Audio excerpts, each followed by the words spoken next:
we've been talking about LA Tenorio, 9 points, 6 and 5. Pero maganda ron yung player efficiency rating na. Every time he is inside, his team is plus 20. That's right. And right now, they're plus 17 as we begin this third quarter. Parang sa tag-isa ng tunay na nakas. Cobra, gusto ko pa. Tenorio goes to Kagiwa. Outside jumper is short. They're in there together with Slaughter, Aguilar, and Othius Jeffers. For the red shirts naman, so si Ramos, Gilchrist at Canaleta ang frontliners. L.A. Revilla at si Michael Di Gregorio ang kanilang backcourt. Sabi nila, opposite mo yan si Michael. Kasi ikaw Gregorio, siya Di Gregorio. Di Gregorio yan. Outside jumper from L.A. Revilla. Long two yun, just inside the three-point line. Only the first 2 points para rito kay LA Revilla, pero napaka-importante na maganda itong panimula ng Mahindra. Kailangan bumaba ang kalamangan para hindi naman sumama ang loob at mawala ng pag-asa itong Mahindra. That's right, as we see Tenorio, siya naman ang gumalaw. Takes the shot, bagsak doon sa pagpangga ni L.A. Revilla. Canaleta rather called for his first personal on the help defense. So, Tenorio is at the line. He'll probably break into double digits sa trip na ito. So, double na yan.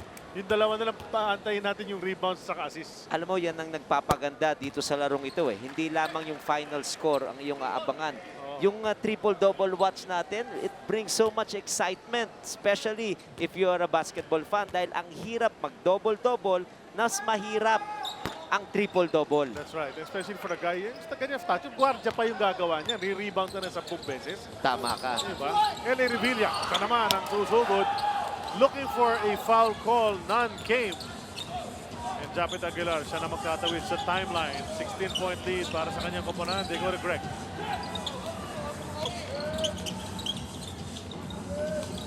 Kagiwa on the move, creating space. And the forearm was extended. Baseline referee calls an offensive foul against Mark. Good anticipation by LA Revilla with the way the referees are calling fouls here, especially on the offensive player. If you're playing defense, you cannot use your hands because it's an automatic foul when you stop the momentum of a penetrating guy. But if you use your legs and you draw charge, that's an automatic offensive foul. Hindi na nagawa yun on that play. There is a shot from Canaleta. Swak mula sa three-point area. Hatin sa atin ng Oppo F1 selfie expert. At yan na naman yung Senyas partner. Again, landing spot violation, this time called against Jeffers. But our referee, once again, Peter Balaw, on top of the action, will check the monitor if it is downgraded to a regular foul or that flagrant foul will stay. Referee Balaw, nire-review pa rin. And Canaleta, you know, he is talking about it with his buddy L.A. Revilla, trying to come back in this game. That would bring it down to 13. Let's look at this. Now let's look at this once again. Look at the shot. Let's pause this for a while. The shot is right there. It's a good challenge upstairs. But let's take a look at where KG Canaleta is gonna land. This is where you have to focus your attention. If KG Canaleta lands on the foot of Matthias Jeffers, it's an automatic F1. Let's show the tape right now. Shot taken. Boom, yun na. Parang kanina lang. No questions. Para rito ay Coach Tim Cone. He accepted that verdict. 3 minutes for Matthias Jeffers to cool himself down because that is part of our rule. Kaya naman naupo na si Jeffers. Alam na niya eh. Nang-acknowledge niya sa agad. So he sits on the bench. Wala nang reklamo. Pinasok si Joe Devance in his relief. Kanina, nung first half, at na-explica rin sa atin ni Coach Ryan yun, it was Mark Yee naman na nag-landing spot against Jeffers. Oo. Diba? So, now it's Jeffers who gets called for the same thing. Let's look at it from this angle. Yan. Lumanding siya sa paa ni Jeffers. O yun, F1 agad yun. Kung hindi siya lumanding at nasa landing spot yung paa, deliberate foul lang, possession, pero walang upo ng 3 minutes. Just to reiterate how that rule goes. Pero very dangerous kasi yun eh. I really like that call because that inadvertent leg, pag matapakan mo yan, pwede kang magka-ankle sprain eh. So that is one innovation, a consistent call done by our referees. Automatic, maski ikaw fan, alam mo, hindi ka angal dahil that foul should be called F1. That's right. Clear na naman sa replay. That's a miss mula kay Aldrich Ramos from 3. Would have been big sapagkat 12 na lang kanilang hinahabol. That would have put it in single digits. But that was a miss. Balik sa depensa ang Mahindra enforcers.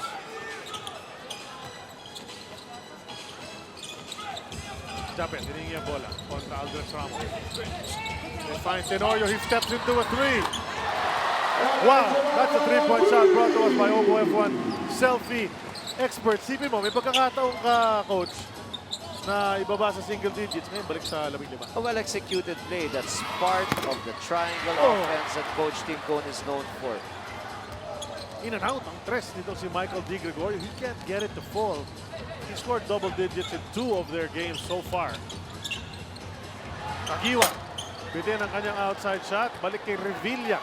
Revilla sees Di Gregorio, but andun si Mark Kagiwa in the passing lane. Oh, we've been talking about it. The ability of Ginebra to defend the transition is one of the reasons why they're so good defensively.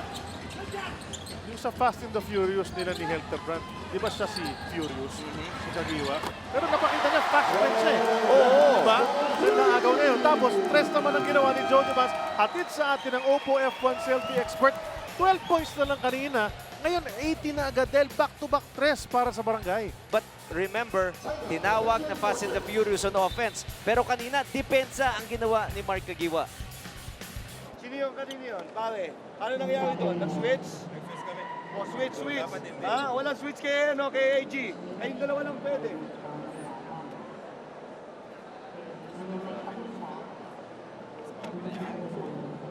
Corner ka ngayon, KG, ha? Okay, Carl. Go. This is your AG. AG, this is your. Okay, go. Okay, bigay. Okay, go. Pag nag-switch, Aldrich, pumasok ka, ha? Lumabas ka, KG. Tingnan mo to. Ha? Again. Tingnan mo, nakasil si, ano, nakasil si AG. Okay, go. Pass. Okay, screen. If they switch, go. Bigay, seal. Ano mo to, ano, Aldrich, okay? Now on defense, pare. Ganun lang tayo, stay within the system of defense, pare. Okay? Bumabala kanina yan, Brad. You know, we talking about it a while ago, no? Ang ganda ng fight back ng Mahindra para ibaba sa 12 ang kalamangan ng Ginebra. Had a chance to cut it to single digits on missed Aldrich Ramos 3. Sagot naman sa kabila, back-to-back 3, Tenorio Devans. Balik sa 18 ang lamang ng Ginebra in Mahindra. You know, it makes you wonder kung how much they're gonna have left as this game goes on. Oh yes, and very deflating yun. Nakatira ng isang maganda si LA. LA sino? LA Tenorio. Revilla. LA Revilla. Nalito That's ako brought to you by Yan. Oppo F1 selfie expert as well. Gandang bawi naman coming out of the timeout. Lead is 15. Very manageable pa yan. 8 minutes and 12 pa natitira rito. Isang buong quarter pa mamaya. Jumper! Slapped away by Augustus Gilchrist. Very nice rotation on that pick and roll defense for Mahindra. Gilchrist not giving opening for Japet Aguilar to be what, part of the poster? Travel ang tatawagin kontra kay Greg Slaughter. Sabi niya tinulak daw siya. Nevertheless, that's a turnover. Mahindra may pagkakataon na naman na makalapit pa lalo. And Mahindra, you know, this is the thing about Blackwater and Mahindra. You've seen the conversion into fighting teams. And lumalaban talaga. Although kanina medyo napag-iwanan itong Blackwater kontra sa San Miguel Beer in that first game. And LA Revilla, back-to-back 3 shot.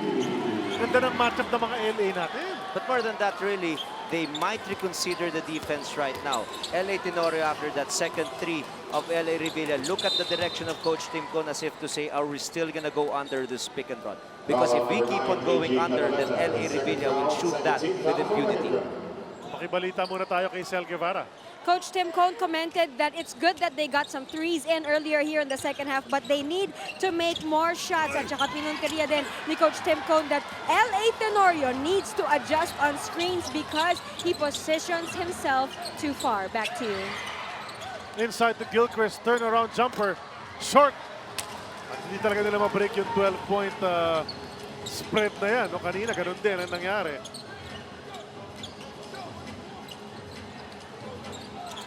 Slaughter. Stolen away by Revilla. Sneaky from behind. Revilla, diretso kay Kagiwa, hindi niya na ipasok. Nagbabakbakan sa rebound. Aguilar comes down with it, but throws it away. Missed opportunity for Barangay Ginebra. But this is the second time that you have to appreciate the kind of effort that MC47 does for this team.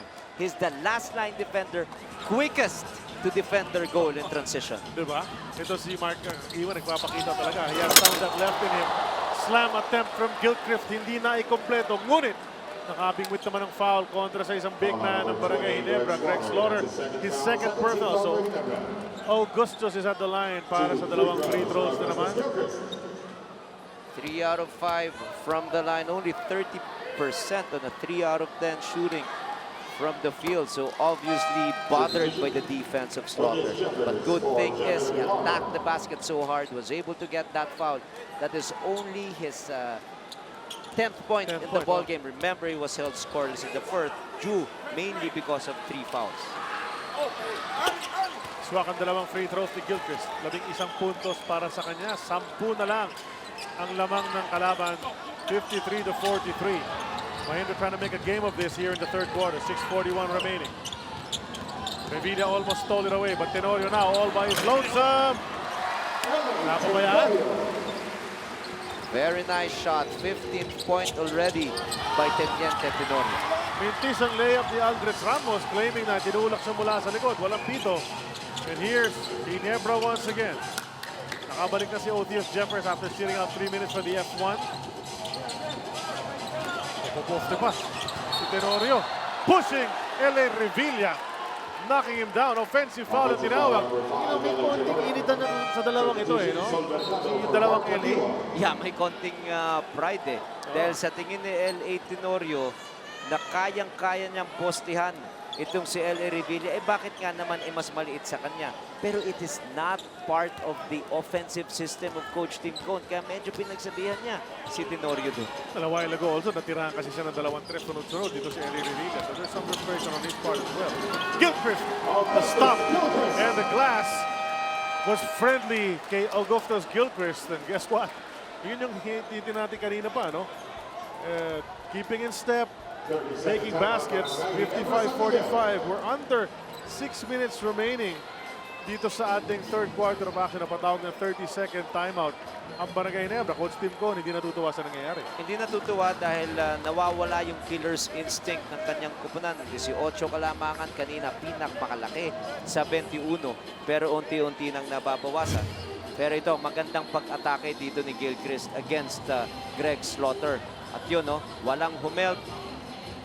It should have been Otheus Jeffers who slid down and just covered that penetrating angle of Gilchrist. Pero hindi niya nagawa yun. That is why Coach Tim Cone had to call that timeout. Medyo bumababa yung defensive intensity ng kanyang team. Looks like there's going to be some changes sa mga lineup. So Mercado pinasok ni Coach Tim Cone. He will try to help out in that backcourt. Ginebra ball up by 10. Backcourt pressure. Pero Joe Devance, naman natin big man niya pero nagdadala talaga ng bola. Able to cross that timeline but only 12 seconds remaining sa shot clock ng Barangay. Tenorio to Greg, almost stolen away by Dehesa. They find Sol. Corner, Joe Devance, that's a 3 if it goes. Way off ang tira ni Joe Devance. Revilla. Yun tayo mga kakampi. Canaleta, up fake, Dehesa 3. Can't get it to go. Rebound sitting on the floor from Revilla, but he throw it away. Mercado naman ang susugod. Foul from Carl Dehesa. You have to credit that as a rebound, right? Oo. Para kay LA Revilla, bumagsak na pero hindi lang maganda yung kanyang pasa nakuha ni Sol Mercado na hindi pa nakaka-score sa laban na ito. Kaya minadali na ni Sol at may chance ngayon siyang makatira at makashoot sa laban na ito.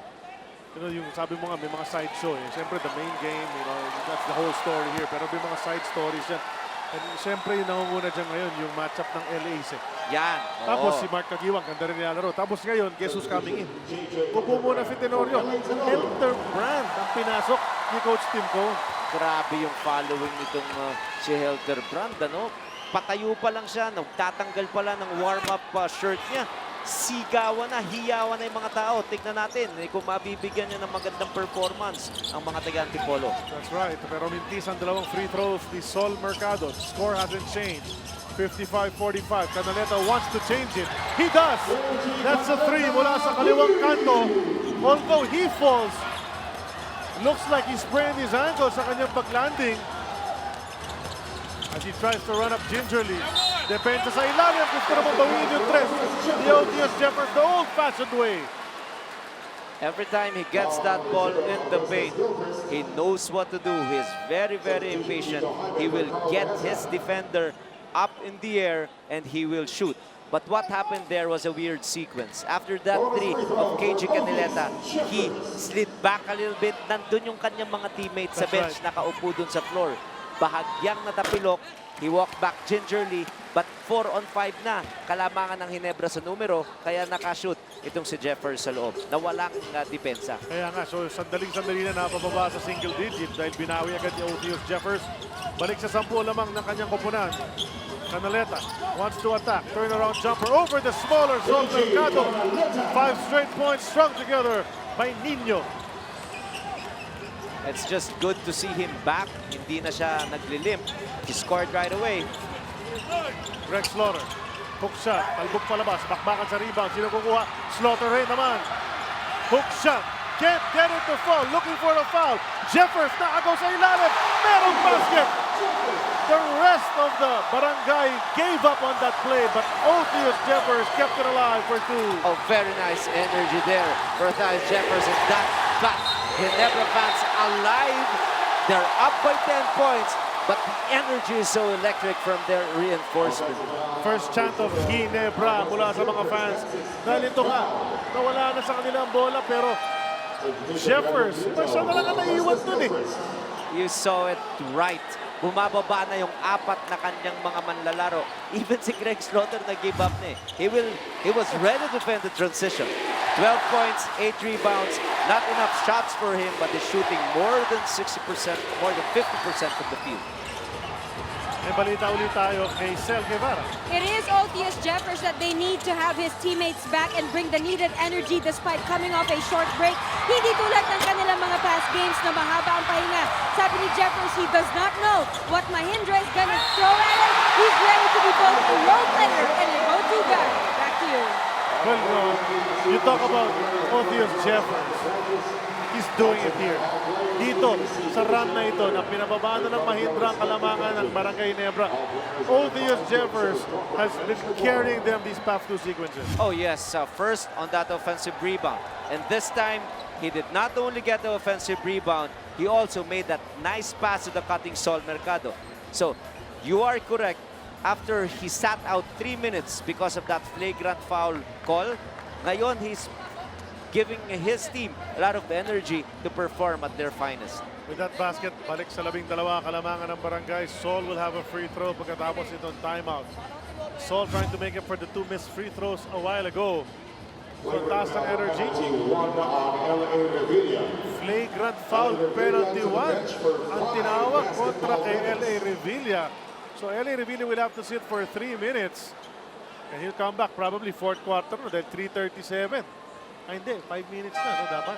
Oh, kasi pangalawa na eh. 5 minutes na. So, 4th quarter, 2 minutes in na siya pwede pumasok dito. Kasi meron ng flagrant 1 si Mark Yee kanina. But the biggest development here in this ball game, yes, we've been discussing the heads-up play of Thais Jeffers, but Gilchrist, 5 personal fouls already. We're only in the 3rd quarter. That's right. He had 3 early ones, kaya naman hirap na hirap siya.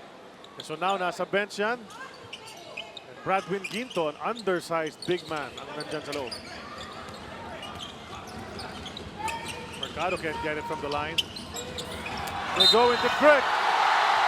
Ayaw yata ng Ginebra yung dalawa-dalawa lang. Oh. Gusto nila 3-point play palagi. But you warned everybody because Ginto is such an undersized big man. Slaughter will just bully himself inside, as we saw. Oh yes, look at that. It's a nice spin step move for him. It's just a catch and turn. He's already near the basket. Balik sa 15 kalamangan ng Barangay Ginebra. 3 minutes and 24 to go in the 3rd period. John Pinto goes to Aldrich. Pass inside to Chito Jaime. Can he control? Goes over to Bradwin. Pilit na pilit ang tira sa ilalim. At mawawala pa sa kanila ang bola. That's a play on both ends for Greg. On offense, he was unstoppable. On defense, he was there to offer help side defense. And forced turnover once again. A chance for Ginebra to increase their 15-point lead. Jeffers finds Jody V on the other side.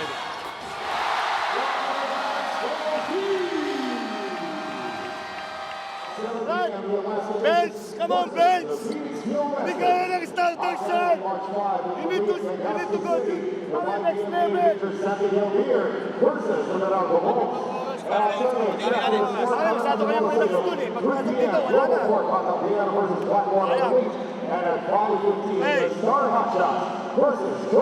Slow motion, back screen. Oh, pass to Aldrich. Corner pass. Go, screen. Pick and roll. Up. Okay? Pinto. Itong kalaban din ng depensa ni Hildebrand. Iniiwan para kay Aldrich. Good setup coming out of the timeout. Lumalaban pa, tama yung nasabi mo. At ito ang maganda talaga dahil nakita mong nagre-respond sila dito sa coaching ni Coach Chito Victorero. 2 minutes and 26 remaining. That's a shot from JJ Hildebrand. Too strong. Rebound taken by Pinto. May problema yung shot clock sa isang basket and the referees Wala have pa not noticed it nakakapansin, ano? apparently. Bradwin Quinto slapped away by Joe Devance. Chito Jaime naman ang pumulot. Nawala rin sa kanyang bola. Malikot ang mga kamay ng mga Barangay Ginebra players. Otheus Jeffers. Kanina, Jeffers to Mercado. Pays back to favor right now. Tama yun, ang gandang setup job ni Sol Mercado. He did not wait for the defense to settle, and nice basket there for Jeffers. Ayun, ayos na yung shot clock dun sa basket ng Barangay Ginebra. Aldrich just outside shot. Straight and through, but that's just a long two para sa kanya. Kailangan nilang makastop rito. The target for Mahindra is entering the fourth quarter. Dapat mas mababa na sa 10 ang kanilang kailangan habulin. Pero only 1.5 na lang ang natitira rito. They'll do the best they can to cut this lead. Pero Barangay Ginebra finding an answer every time. Jeffers turnaround jumper. And then he shakes his head as if to say, you can't guard me. Oh yes, and more than that, really, I thought that was a bad spacing for Ginebra because as soon as he was making that move, Greg Slaughter quickly cut. But he got that needed space because of that fall-away jumper, part of his offensive arsenal. Ayun naman, nakapasok sa paint. Si set up from 3, si Hiram Bagaching. That's a 3. Mula kay Hiram and a big shot for them to cut this lead down to 15. Only 54 seconds in the third. Greg, napakalayo sa basket. The drive, one-hander, that's offline. Bakbakan sa rebound. Dito si Otheus Jeffers had the inside, no rather, Joe Devance had the inside track. But he tapped it out. Ball will go back sa Mahindra Enforcers. Ano, palitan na ng tao? Oo, ang daming pinasok na. Pinagpahinga na rin si Jeffers in the last 40 seconds here and yung in-between third and the fourth quarters. Quinto, jumper. He knocks that one down. Ito nga sinasabi natin, palag ng palag itong Mahindra. They're coming back down to 13 once again. Oo, no, at ginagawa nila ito habang wala pa yung kanilang import. So, ang galing nitong Mahindra talaga. Hindi mo pwedeng sabihin na nag-give up eh. Ikaw ba, hindi ka nagulat na 3-1? Yun, Nakakagulat 3-1 yun. nga. Second nga ito static, solo second. Hildebrand. Di na makuha ang tres. Pangalawang mintis na mula riyan. 5 to shoot. John Pinto checks the clock. Gives it to Canaleta. He loves these end of the quarter.